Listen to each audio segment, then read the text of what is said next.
カブスとドジャースの開幕シリーズに連日盛り上がりを見せている日本。その盛り上がりは都内のホテルで行われる記者会見にテレビカメラ約20台、報道陣約200人以上が集まるほどです。米メディアでも連日 MLB 開幕東京シリーズを特集。KCAR ニュースでは現地リポーターが東京ドームの外でも MLB を楽しめる場所や日本生まれのロバーツ監督の生い立ちなども紹介。またロサンゼルスタイムズでは記者のジャック・ハリス氏と名物コラムニストのディラン・ヘルナンデス氏が、この騒ぎはものすごく大きく感じるよ。これはもう完全に異常なレベルの盛り上がりになってるよね。と日本での盛り上がりを紹介していました。そこで今回はその様子を翻訳してお届けしていきます。それでは行ってみましょう。Darren Haynes is in Japan with the team, and he's giving us a look at what the game day experience is like. The Dodgers just wrapped up their exhibition game inside the Tokyo Dome. Now fans are outside the ballpark, and you can have a lot of fun out here. Here's why. We all know it's going to be super exciting inside the Tokyo Dome to watch the Dodgers play in Tokyo, but you can have just as much fun right outside the ballpark. Plenty of restaurants to eat. What's up, my man? You can take pictures on the stairs. You can take pictures with Shohei there. I mean, you can take pictures with Shohei everywhere. And unfortunately, at this ballpark, they have a Cubs hangout spot. Nah, I'm good. You can even bring your furry friend to the ballpark. Oh my gosh. We have a Yamamoto and a Shohei Ohtani look-alike. Shohei no Tani. Oh, yeah. Yeah. My name, Moshinobu Yamamoto. Whoa! And look at this team store. Man, look at all these people. I wonder how many Dodger fans are here. Can you count them? All right, looks like I have everything I need. Oh my gosh, look at that. They have a Ferris wheel and a roller coaster. I'm going on that. Can I get one ticket? What ticket? Thank you. This is gonna be amazing. Let's go!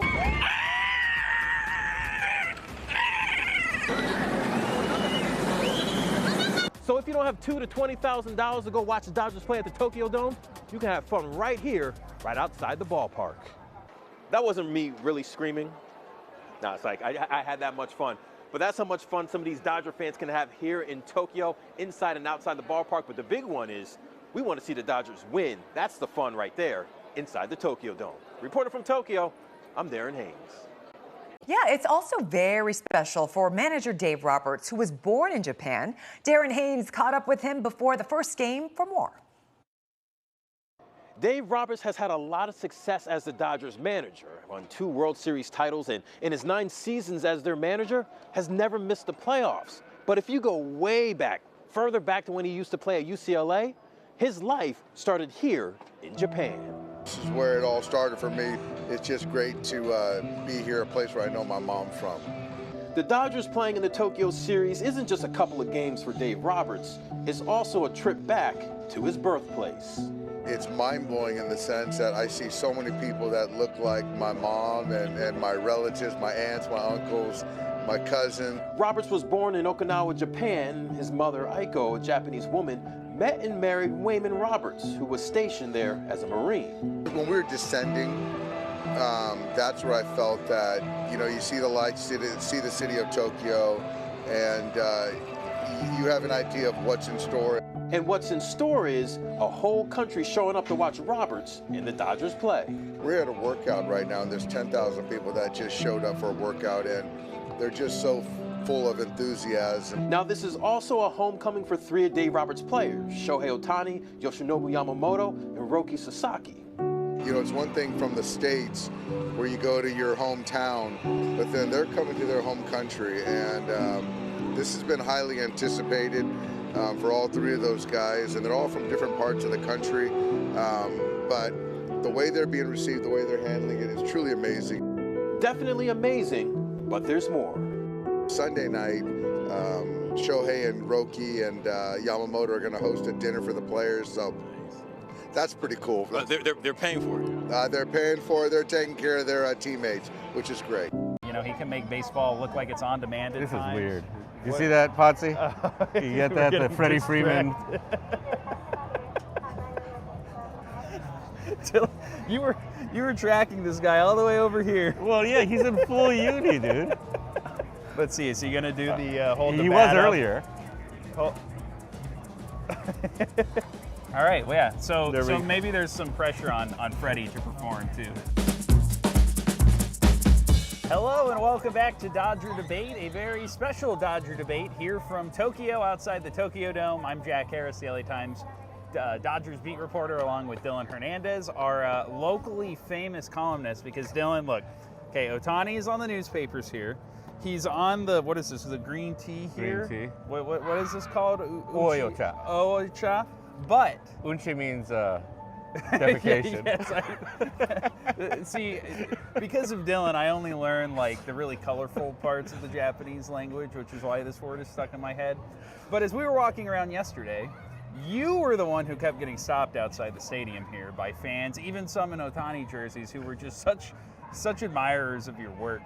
What was that like? What has it been like here? And yeah, are you like number 2 to Ohtani? Is that fair to say in terms of like Japanese American fame? Japanese American fame? Like, yeah, I'm trying to be modest here. Yeah, I mean, look, I think, and I kind of wrote about this a little bit, right? Obviously, Ohtani's such a big star here, to where people become famous by association, right? I mean, you know, I think we saw earlier today some footage of like Kike Hernandez making some kind of appearance, and you know, the long lines there. I mean, you see all these people here, and kind of like one thing, you know, as big as the Dodgers are, as popular as baseball is here, it doesn't get to this level if Ohtani's not here, you know. And again, he, you know, I know I've kept using this phrase over and over, but I really do feel like he is how this culture views itself. He embodies, you know, all of the good things that, right, or at least the way they view it, and he's kind of the physical embodiment of that. So, yeah, again, you're kind of associated with him in any way, right? You get recognized. So, yeah, and that's been one of the things that being around the last couple of days here, at least to somebody, you know, who has not been in this country before and didn't really have an appreciation for exactly how like the popularity of the Dodgers and Ohtani manifests itself.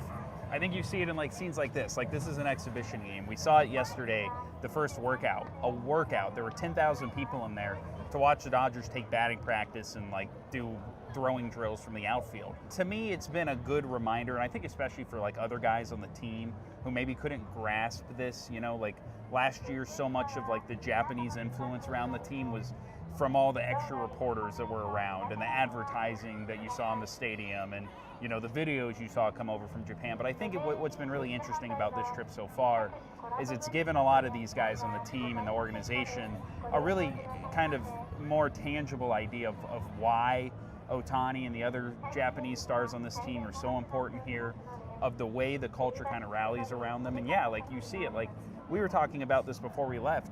Is there like an American athlete that would cause this kind of commotion, you know, if they were playing overseas and then came back? Like there's not really a comparison, and that's what to me has been cool so far about being here, is being able to see that, you know, again, just kind of looking at this scene.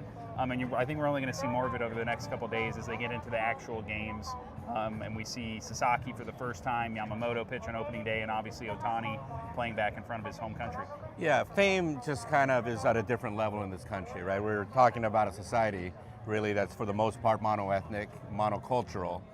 You know, like in the United States, the reality is that, right, as famous as Taylor Swift is, there are significant parts of our population that just like don't listen to her music at all. LeBron James, right? Sure. Some people don't like him because he's trying to uplift black people, right? No, seriously, right? And so here though, like kind of once everybody kind of decides, hey, this is good, everybody kind of jumps on board, and you kind of like look at, right? I mean, the fact that the World Series last year, more people in Japan watched it than in the United States, I think really kind of says everything, right? They get TV ratings for their hit shows that American TV executives can only dream of, because again, once something gets popular, it's like, hey, this is the thing to watch. For their hit shows, for like every press conference the Dodgers do of like Japanese players when they introduce them. All right, so from a baseball standpoint here, we haven't talked since spring training ended. Obviously, there's been a lot of attention on Ohtani, on Sasaki, Yamamoto starting opening day. There's a lot of other new pieces of this team. Let's start with Ohtani. At the plate, he looked good during spring, coming off the shoulder surgery, but he stopped throwing bullpen sessions right before he started hitting in actual games again. Dave Roberts has kind of walked back that May target for him to resume pitching. How much do you make of this? The Dodgers have said it's not because of an injury, it's not because of anything that happened. Ohtani himself yesterday said his throwing program was going so well that it actually gave him a luxury to kind of slow things down and not have to deal with the logistical headaches of trying to keep the throwing program happening once they came over here and did this trip. But what do you make of this and kind of where he's at coming into the year, focusing on being a DH now, with still an intention to at some point get back to pitching? Yeah, I mean, and this is kind of more speculative on my part, but my guess is that, again, like you said, he's probably reaching velocities that might be dangerous to reach only X months post-op, right? So at this point, maybe it's better to kind of slow it down, even though he's kind of feeling good. You know, time is time. You can't microwave healing, right? I mean, if not, guys wouldn't be on the DL for as long as they are. So you just hit the button on the thing, like, okay, UCL Right, surgery, shoulder surgery. yeah, and I think, right, especially a guy like Ohtani, who, I mean, if we go back even to last year and how dedicated he was, like with the throwing program, I think people kind of forget, right? You know, I know people think like, well, this is their job. He should be going out and throwing every day and this and that. That gets hard to do when the finish line is more than a year, you know, out in front of you. And so the fact that he's kind of been able to do this, you know, and kind of get to this point, like, again, like he's probably ahead. Again, we're talking about kind of an abnormal athlete. And, you know, look, probably one way to do it would just be like, hey, just keep going, you know, pitch tomorrow, you know. But again, because the one thing the Dodgers do have is depth. They paid a lot for this depth.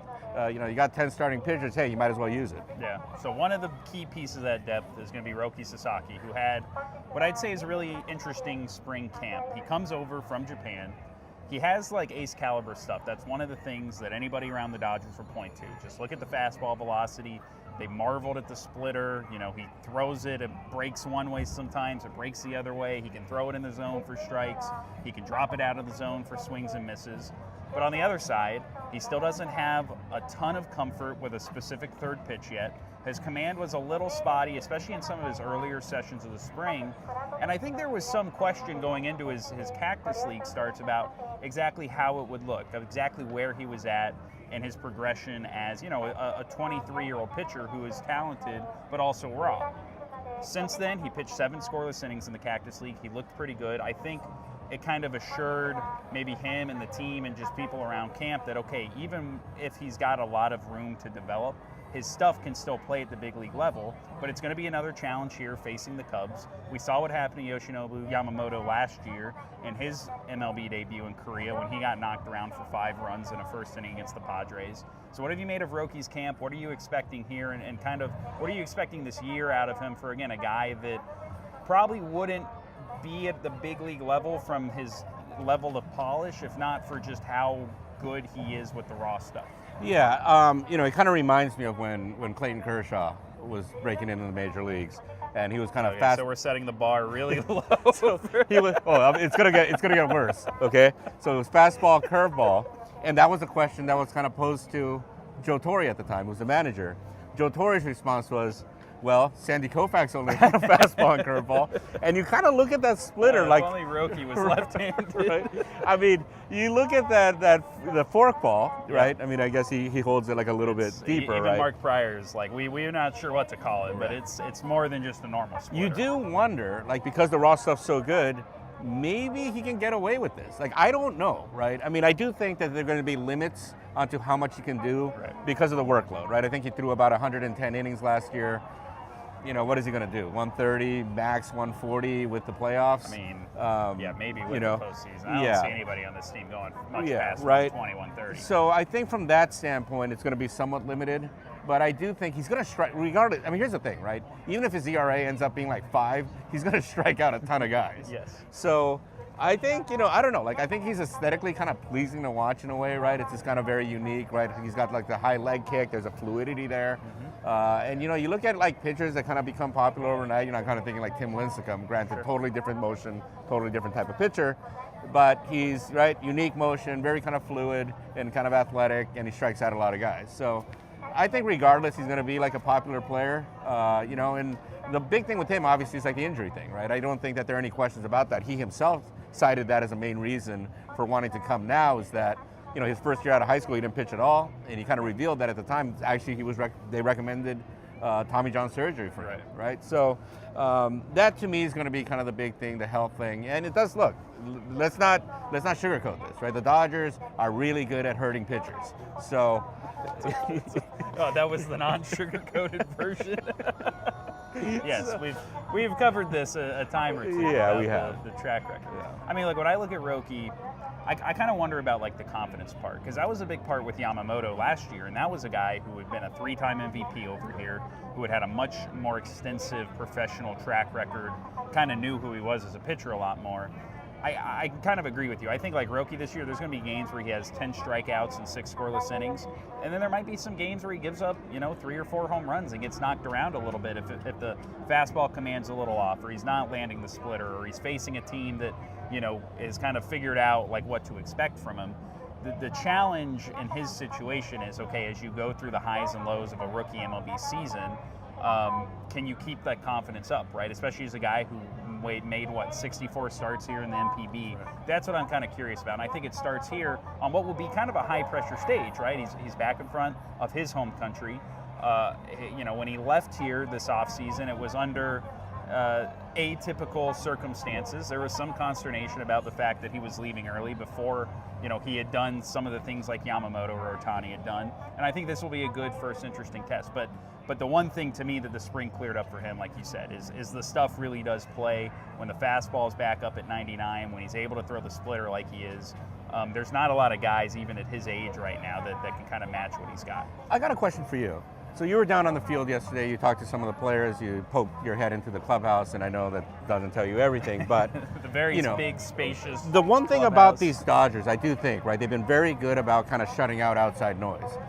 This isn't just kind of noise, right? This is like, right, it's so big it feels like. Sure. How does this not like get into the room, right? Because, I mean, they go out there, I mean, the fact that the crowd went nuts. You would have thought a football team, an NFL team, had scored a touchdown in the fourth quarter, right, with like 30 seconds left, when Ohtani just took the field to go, practice his leads off first base. I mean, how do you think, right, and like you mentioned, right, they haven't like played in a while now. They're going to get these 2 exhibition games to kind of get acclimated again. But any concerns on your part that they might not be able to kind of play that, what Dave Roberts calls Dodger baseball? I think they're going to kind of relish this. When you think back to like the last couple seasons for this team, there haven't been a lot of like showcase moments outside of the postseason, right? Like there's been some big Yankees series, some big Padres series, but other than that, like you haven't really had scenes like this. I mean, there have been none. The World Series isn't like this. And I think that's why for the first 2 games of a season, when you are the defending champions, when a lot of I think the pressure to perform is going to be more on Ohtani and Yamamoto and Sasaki than the rest of the team, I think a lot of the other guys have really kind of enjoyed seeing this. Like Max Muncy was talking about this coming off the field yesterday, that when they heard the cheer for Ohtani, he was like, that was a cool moment for us to kind of see oh man, even this guy's just mere appearance out on the field causes this kind of commotion, causes this kind of excitement. I think for them it's going to be kind of like 2 normal games. I think it helps a lot that they played in South Korea last year and was kind of a smaller version of this, but they had to deal with a lot of attention there. It was Ohtani's first game. There was a pretty big yes, there were some off the field things happening that they had to deal with. So I'm not really worried about the performance. I think if anything, this is the trip that a lot of these guys, from the players to the coaches to the front office to, let's see, is there a Guggenheim thing? Yeah, you might see that back there. The entire organization has kind of been waiting for this, and I think the games themselves are going to kind of be a release in some ways of getting to experience this whole scene, which is something that, again, a lot of these guys haven't really seen before and probably won't get to experience again in their careers. And one thing I've written a bit about it, now this might not be completely accurate if I really catalog everything, but kind of Ohtani's ability to just kind of do what's expected of him or even surpass that. We think about the WBC, we think about him homering in that first playoff game last year. Does he homer on opening day here? I mean, I would be surprised if he doesn't do something. I mean, he homered in the first at-bat of spring this year, and what was not even that big of a moment, but he was technically coming off shoulder surgery. So that's where he's at. I just kind of anticipate he'll do something that you just wouldn't expect from anybody other than him. Was he going to homer? Is he going to homer? Sure. Yes. Yeah. I was giving some long answer to. Well, that's the thing, right? I mean, let's just say you were the house. How about I'm a not saying you're a bookie, but if you were, what kind of odds would you set? Would you be offering? I mean, it feels 50-50. It would be a like plus odds, Yeah. like maybe plus 150. Sure. And I would take that bet too. いかがでしたでしょうか。このチャンネルでは日本人メジャーリーガーなどを中心に野球情報をお届けしています。この動画が良かったら高評価、チャンネル登録をよろしくお願いいたします。今回も最後までご覧いただきありがとうございました。それではまた次の動画でお会いしましょう。